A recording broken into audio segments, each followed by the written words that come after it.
In Tally Prime, a stock item refers to a specific product or item that your business deals with.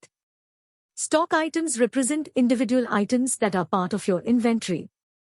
Each stock item is associated with various details such as its name, unit of measurement, rate, and more. Here is how you can work with stock items in Tally Prime. Creating a stock item. Times to create a stock item. Navigate to Gateway of Tally Master Stock Items Create. Times enter the name of the stock item.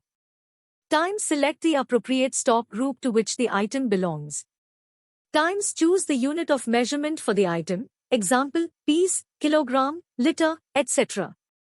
Times specify the rate at which the item is bought or sold. Other stock item details.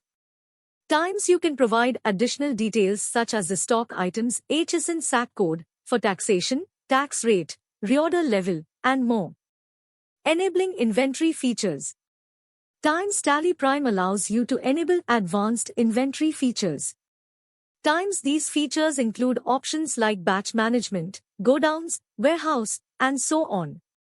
Stock item reports and transactions. Times once you have created stock items, you can use them in various transactions like purchases, sales, stock transfers, etc. Times Tally Prime tracks the movement of stock items and helps maintain accurate inventory levels. Stock item reports. You can generate reports that provide insights into the status of each stock item, including quantity on hand, value, sales, purchases, etc. Batch management, if enabled. If your business deals with items that have batch numbers, Tally Prime allows you to manage and track batches for each stock item. Warehouse management, if enabled. If you have multiple warehouse or storage locations, you can manage stock across these locations using godowns in Tally Prime. Inventory valuation.